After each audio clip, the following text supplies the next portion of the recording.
Mafia. U turn mafia అంటున్నది. Mafia అంటే జనాల సొమ్ము దోసుకుంటే అప్పుడు అంటారు మాఫియా అని.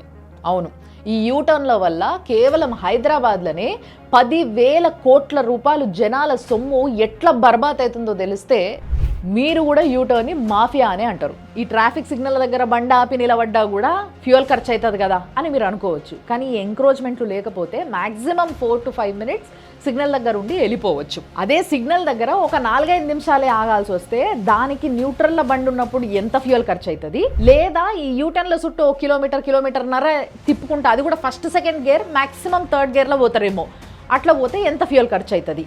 ఈ లెక్క మనకి తెలియకపోతే అట్లీస్ట్ ఒక మెకానిక్ని అడిగినా, లేకపోతే చిన్నపిల్లలు స్కూల్ పిల్లల్ని క్యాలిక్యులేట్ చేసి చెప్పమన్నా చెప్పేస్తారు. జనాల 1000 కోట్ల రూపాయలు ఎట్లా బర్బాద్ అవుతున్నాయి అనే దానికి ఒక కేస్ స్టడీ చెప్తా, మీరు అర్థం చేసుకోండి.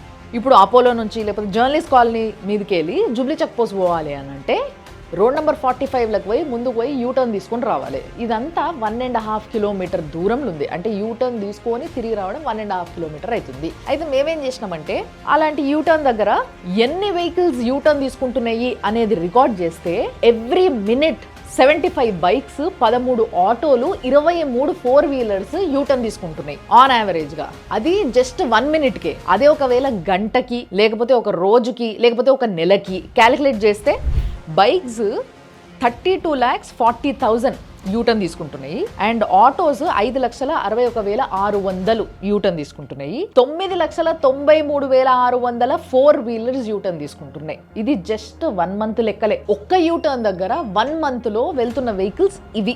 ఈ కౌంట్ 10 మీటర్లు దాటితే రోడ్ నెంబర్ 45 సిగ్నల్ దాటేది 1.5 కిలోమీటర్ ముందుకు పోయి యూటర్న్ తీసుకొని రావాలన్నట్టు.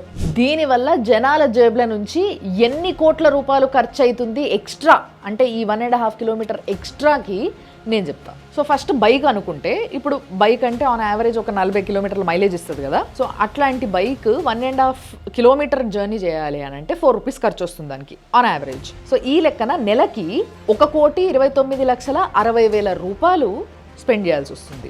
అండ్ నెక్స్ట్ ఆటో విషయానికి వస్తే అది కూడా సేమ్ ఆల్మోస్ట్ అంతే మైలేజ్తోని 4 రూపాయల ఖర్చు వస్తుంది 1.5 కిలోమీటర్స్కి. 22,46,400 రూపాయలు 3 వీలర్స్కి ఖర్చు వస్తుంది. ఇక 4 వీలర్స్కి ఆన్ యావరేజ్ ఇప్పుడు సిటీలో 12 మైలేజ్ అనుకోండి, 1.5 కిలోమీటర్కి 13.3 రూపీస్ వేసుకుంటే ఆన్ యావరేజ్ 1,32,14,880 రూపాయల ఖర్చు వస్తుంది. సో ఓవరాల్గా ఇవన్నీ కలిపితే ఒక నెలకే ఆటో కానీ, బైక్ కానీ, 4 వీలర్స్ కానీ, ట్రక్కులు కానీ, ఏవైనా కానీ అవన్నిటికీ కలిపి లెక్కేస్తే నెలకి 2,84,21,280 రూపాయలు జనాల సొమ్ము గాల్ల కలిసిపోతుంది ఆవిరై పెట్రోల్ రూపంలో. సో ఇప్పుడు నేను చెప్పింది 1 monthకి కదా, ఇదే యావరేజ్లా 1 yearకి క్యాలిక్యులేట్ చేస్తే అందాజాకి 34 కోట్ల రూపాయలు అవుతుంది. కొంచెం అటు ఇటు జర పెరుగుతో తగ్గుతుంది, బట్ 34 కోట్ల రూపాయలు జనాల డబ్బులు ఓన్లీ ఈ యూటర్న్ దగ్గర, అంటే ఒక్క యూటర్న్ దగ్గర వాళ్ళ జోబుల నుంచి తీసి డీజిల్ పెట్రోల్ కొట్టించుకోవడానికి అవుతున్న పెద్ద ఖర్చు. సరే నేను చెప్తున్నది ఒక్క యూటర్న్ గురించే కదా. సరే సిటీలో అందాజకు ఒక 300 యూటర్న్లు అనుకుందాం. ఇన్ఫ్యాక్ట్ ఇంకెక్కువనే ఉంటాయి. ఇంకా బయట తిరుగుతున్నప్పుడు మీరు కూడా మీ ఏరియాలో ఎన్ని యూటర్న్స్ ఉన్నాయి కౌంట్ చేసుకొని నాకు కొందరు కమెంట్స్ పెట్టండి. దాన్ని బట్టి నేను కూడా అందాజా తెలుసుకుంటా. బట్ నేను జస్ట్ 300 అంటున్నా ఇప్పుడు, బట్ దానికన్నా ఎక్కువనే ఉంటాయి. 300 యూటర్న్స్ దగ్గర ఎవ్రీ ఇయర్ ఈ లెక్కన మనం యావరేజ్ తీసుకుంటే ఎంత అవుతుండొచ్చు? 10,000 కోట్ల రూపాయలు జనాల జోబుల నుంచి వెళ్ళి గాల్లో కలిసిపోతున్నాయి. ఎందుకు ఇదంతా? ఓన్లీ ట్రాఫిక్ సిగ్నల్ ఎత్తేసి యూటర్న్లు పెట్టడం వల్ల. మరి ఇంత ఖర్చు మనతో ఎందుకు పెట్టిస్తున్నట్టు అని అంటే, ఇప్పుడు ఫర్ ఎగ్జాంపుల్ ఒక ట్రాఫిక్ సిగ్నల్ ఉందనుకోండి, ఆడ 2 కానిస్టేబుల్ ఉంటారు. ఒకవేళ పెద్ద జంక్షన్ అనుకోండి, ఒక SI కూడా ఉంటాడు, రైట్? సో వీళ్ళు దినమంతా కష్టపడి ట్రాఫిక్ రెగ్యులేట్ చేస్తే జనాలు మంచిగా హాయిగా జర్నీ చేసుకుంటూ వెళ్ళిపోవచ్చు. ఎక్కువసేపు సిగ్నల్ దగ్గర ఆగాల్సిన అవసరం ఉండదు, ఎక్కువ స్ట్రెయిన్ కావాల్సిన అవసరం ఉండదు. చాలా ఫాస్ట్గా వాళ్ళ ఆఫీసో వాళ్ళ డెస్టినీ ఏదైతే ఉంటుందో అది రీచ్ అవ్వచ్చు. బట్ ఇదంతా చేస్తే సర్కార్కి ఏమొస్తుంది? అందుకోసం ఏం చేసిండ్రు? ఈ ట్రాఫిక్ సిగ్నల్ ఎత్తేసి యూటర్న్లు పెట్టిండ్రు. ఆ యూటర్న్లకు కొంచెం అటు ఇటుగానో లేకపోతే యూటర్న్ దగ్గరనేనో అక్కడ కానిస్టేబుల్లను పెడుతున్నారు. ఎందుకు? ఫోటోలు కొట్టేటందుకు. ఫోటోలు పెడితే చలాన్లు పడుతుంటే ఈ చలాన్ల పైసలు కట్టిపించుకోవచ్చు, అవన్నీ కట్టిపించుకుంటుంటే సర్కార్కి పైసలు పడతా ఉంటాయి అన్నట్టు అకౌంట్లో. నేను ఈ ఒక్క సర్కార్ అని అంటలే, ఇంతకుముందు సర్కార్ అయినా ఇప్పుడు సర్కార్ అయినా ఏ సర్కార్ అయినా అదే పని చేస్తుంది, అదే చెప్తున్నా నేను.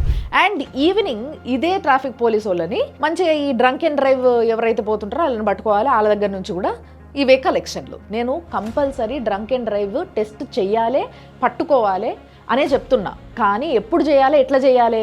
సిగ్నల్ ఉండాలి, సిగ్నల్ల దగ్గర కానిస్టేబుల్ ఉండాలి, మిగతా వాళ్ళని రిక్రూట్ చేసుకోవాలి. ఇంకా చాలా మంది ఉన్నారు కదా నిరుద్యోగులు, వాళ్ళ నుంచి రిక్రూట్ చేసుకొని వాళ్ళని ఆ డ్యూటీలు వేయొచ్చు కదా. ఇక్కడ ట్రాఫిక్ సిగ్నల్లో నడిస్తే అక్కడ ఆ పని కూడా జరుగుతుంది. కానీ అట్లా కాకుండా ఇట్లా చేస్తున్నారు. నేను ఇందాక చెప్పిన కదా, ఒక్క యూటర్న్ దగ్గర నెలకి 2,80,00,000 మీద ఖర్చు అవుతుంది అని అందాజకు యావరేజ్గా. దాంట్లో ఒక్క కానిస్టేబుల్ జీతము 0.1% కూడా ఉండదు, అయినా కూడా రిక్రూట్ చేసుకుంటలేరు. కానీ జనాలు కష్టపడ్డ పైసలు మాత్రం వేల కోట్ల సొమ్ము ఖరాబ్ కావాలి. అద్భుతమైన ఫామ్లా ఇదైతే అసలు. ఇంతకుముందు సిగ్నల్ దగ్గర 15-20 నిమిషాలు నిలబడేది, దానికన్నా ఒక 10 నిమిషాలల్లా టక్కున పోయి యూటర్న్ తీసుకొని వచ్చిందే మేలు అనిపిస్తుంది అని కొందరు అనుకోవచ్చు. కానీ ఆలోచించుండ్రి, ఆ యూటర్న్ల దగ్గర కూడా చాలా ట్రాఫిక్ జామ్ అవుతుంది. First point. రెండో పాయింట్ ఏంటంటే, అసలు ఈ ట్రాఫిక్ సిగ్నల్ల దగ్గర మనం ఎందుకు 20-20 నిమిషాలు ఆగాల్సి వస్తుంది అని ఆలోచించుండ్రి. ఎందుకు అని అంటే, కరెక్ట్ ఆ ట్రాఫిక్ సిగ్నల్ దగ్గరనే ఒక కమర్షియల్ కాంప్లెక్స్కి పర్మిషన్ ఇస్తారు, లేకపోతే ఒక షాపింగ్ మాల్కే పర్మిషన్ ఇస్తారు. ఒకవేళ మీకు డౌట్ ఉంటే నాగార్జున సర్కిల్, పంజాగుట్ట సర్కిల్, ఇట్లాంటివి ఇంకా ఎన్నో సర్కిళ్ళు ఉన్నాయి హైదరాబాద్లో, అవన్నీ చూడుండ్రి మీకే అర్థమవుతుంది. ఒక్క సిగ్నల్ దగ్గరనే కాదు, చాలా రోడ్లు మీరు గమనిస్తే ఒక దగ్గర వెడల్పు ఉంటుంది, ఒక దగ్గర ఎంక్రోచ్మెంట్, ఇంకో దగ్గర వెడల్పు ఉంటుంది, మళ్ళీ ఒక దగ్గర ఇట్లా ఎంక్రోచ్మెంట్ దగ్గరకు ఉంటాయి. సో దీనివల్ల చాలా ప్లేస్లలో ట్రాఫిక్ జామ్ అవుతుంది. అసలు ఇట్లా ఎందుకు ఉంటున్నాయి, ప్రాపర్గా ఎందుకు రోడ్లు వేయలేదు? అసలు ఆ ఎంక్రోచ్మెంట్లు తొలగించాల్సిన బాధ్యత ఎవరిది? వాళ్ళదేనా కాదా? లేదు, వాళ్ళ బాధ్యత వాళ్ళు పూర్తి చేయరు. కానీ ఇట్లా జనాలని మాత్రం యూటర్న్ల మీద యూటర్న్లు తిప్పి వాళ్ళ జోబులు ఉన్న పైసలని ఖతం చేపియ్యరు. ఇప్పుడు డెవలప్డ్ కంట్రీస్లో ఇట్లాంటి ఎంక్రోచ్మెంట్లు ఉండవు, మంచిగా రోడ్లు సాఫీగా ఉంటాయి, ఒకటే ఈక్వల్గా ఉంటాయి, దానివల్ల ఎక్కడా కూడా ట్రాఫిక్ జామ్ కాదు. కానీ డెవలప్డ్ కంట్రీస్ల జనాభాతోని మన జనాభా పోలిస్తే ఏమన్నా న్యాయమా అని మీరు అనుకోవచ్చు. అయితే మీరు సింగపూర్కి పోయి చూడుండ్రి, అక్కడ ఏరియా ఎంత ఉంది, పాపులేషన్ ఎంత ఉంది, అయినా కూడా ఇలాంటి ప్రాబ్లమ్స్ అక్కడ లేవు. ఎందుకు అనంటే, ఇలాంటి ఎంక్రోచ్మెంట్స్ ఇలాంటివి లేకుండా మంచిగా ఒక ఈక్వల్ రోడ్ వేయాల్సిన బాధ్యత గవర్నమెంట్ది, రూల్స్ని కరెక్ట్గా పాటిస్తూ పద్ధతిగా పోవాల్సిన బాధ్యత జనాలది. ఆ రెండు పాటిస్తున్నారు కాబట్టే అక్కడ సమస్య లేదు, ఇక్కడ సమస్య ఉంది. ఈ సిగ్నల్ ఎత్తేసి యూటర్న్లు పెట్టడం వల్ల ఇంకో ప్రమాదం కూడా ఉంది. ఏంటిదో తెలుసా? ఫస్ట్ సిగ్నల్ దగ్గర లెఫ్ట్ తీసుకుంటామా, తర్వాత యూటర్న్ తీసుకోవాలి అని అంటే ఇట్లా మెల్లగా లైన్లు మారుకుంటా రైట్కి పోవాలి, రైట్? ఈ ప్రాసెస్లో భాగంగా మనం స్లో అవుతాం, వెనకాల ఉన్న ట్రాఫిక్ని స్లో చేసి మొత్తం ట్రాఫిక్ జామ్ చేస్తాం. కొన్నిసార్లు అయితే యాక్సిడెంట్లు కూడా అవుతాయి అట్లనే. ఇక పొద్దున్నే లొల్లి పెట్టుకొని ఇంకా జామ్ చేస్తారు వెనకాలంతా.